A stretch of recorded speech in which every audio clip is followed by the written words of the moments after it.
इस वक्त की बड़ी खबर, पीएम मोदी ने राहुल गांधी पर तंज कसा है। एक निजी टीवी चैनल को दिए इंटरव्यू में पीएम मोदी ने कहा, राहुल गांधी ने उत्तर से भागकर दक्षिण में शरण ली है, लेकिन इस बार उनकी हालत तो यह है कि जैसे ही 26 तारीख को वायनाड की पोलिंग खत्म होगी, उनके लिए किसी और सीट की घोषणा कर दी जाएगी। उन्होंने कहा कि राहुल गांधी किसी और सीट से चुनाव लड़ने की तलाश में है। कांग्रेस के युवराज उत्तर से भाग करके दक्षिण में आश्रय लिया, उन्होंने वायनाड में निकल गए। इस बार उनकी हालत यह है कि वो इंतजार कर रहे हैं कि जैसे ही 26 तारीख को वायनाड का पोलिंग हो जाएगा, वे किसी और सीट की घोषणा उनके लिए होगी। वो दूसरी सीट की तलाश में है। ये पक्का लिख के रखिए मेरे शब्द। और मैंने एक बार घोषणा की थी पार्लियामेंट में कि उनके बड़े बड़े नेता अब लोकसभा लड़ने वाले नहीं है, वो राज्यसभा में जाएंगे। और मेरे कहने के 1 महीने के बाद उनके सबसे बड़े नेता को राज्यसभा से आना पड़ा, लोकसभा छोड़ देनी पड़ी। तो ये पराजय पहले से स्वीकार कर लिया है जी।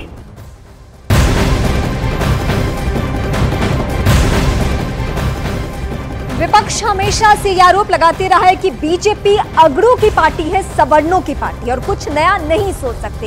इंटरव्यू में इस सवाल पर पीएम मोदी ने विपक्ष पर पलटवार करते हुए कहा कि देश में एक नैरेटिव बना दिया गया है कि बीजेपी अपर कास्ट की पार्टी है, जबकि सच तो यह है कि बीजेपी में सबसे ज्यादा SC, ST और OBC हैं। पीएम ने कहा, उसके बाद विपक्ष ने फिर नैरेटिव बताया कि बीजेपी अर्बन पार्टी है, जबकि हकीकत यह है आज के दौर में बीजेपी में ग्रामीण लोग सबसे ज्यादा हैं। पीएम ने आगे कहा कि विपक्ष ने यह भी नैरेटिव बनाया है कि बीजेपी पुराणपंथी पार्टी है, कुछ नई सोच ही नहीं सकती है। लेकिन आज दुनिया में डिजिटल मूवमेंट का नेतृत्व बीजेपी शासित सरकार ही कर रही है। पीएम ने कहा, ये जो भ्रम फैलाए गए हैं वो सरासर गलत साबित हुए हैं।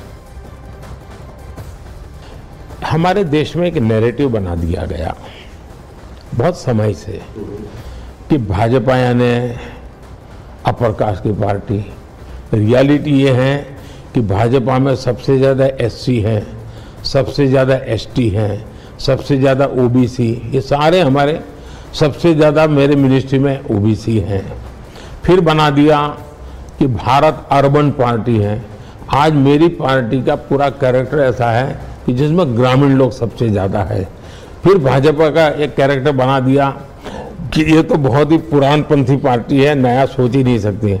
आज डिजिटल मूवमेंट का नेतृत्व पूरा अगर दुनिया पे कोई करता है तो BJP rule Bharatiya Janata party की सरकार कर रही है। तो ये जो भ्रम फैलाए हुए हैं वो गलत है। पीएम मोदी ने जांच एजेंसियों पर दबाव बनाए जाने के विपक्ष के आरोपों को भी सिरे से खारिज कर दिया है। एक निजी टीवी चैनल को दिए इंटरव्यू में पीएम मोदी ने कहा, जांच एजेंसियां काम करने के लिए स्वतंत्र है। पीएम ने दोहराया कि पहले की सरकारों में जांच एजेंसियों को काम नहीं करने दिया जाता था और अब सभी जांच एजेंसियां खुलकर काम कर रही हैं। 2014 के पहले मैंने उनके 10 साल में करीब 5,000 करोड़ रुपीस की प्रॉपर्टी अटैच की गई थी। 2014 के बाद 1.25 लाख करोड़ रुपए की प्रॉपर्टी अटैच की गई है। ये देश की संपत्ति है जी। अब मुझे बताइए, ईडी का ट्रैक रिकॉर्ड क्या बताता है? ईडी का ट्रैक रिकॉर्ड बताता है एफिशिएंसी, बड़े स्केल पर एक्टिविटी और स्वतंत्र रूप से। अगर हम देश में करप्शन हटाना चाहते हैं तो आपको जो संस्था जिस काम के लिए बनी है उसको आपने काम करने देना चाहिए। पॉलिटिशियनों ने ऐसी संस्थाओं को अंदर अपनी टांग नहीं अड़ानी चाहिए। और इसलिए भले मैं प्रधानमंत्री हूं, लेकिन मेरा कोई हक नहीं बनता है कि मैं ईडी के काम के अंदर रुकावट डालूं।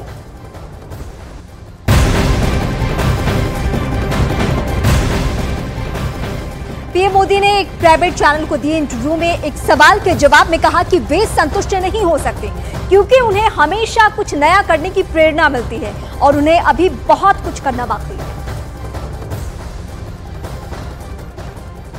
जिस दिन मोदी सेटिस्फाई हो जाए ना, तब लिख लेना कि आपको उसको श्रद्धांजलि देनी है, वो जिंदा नहीं है।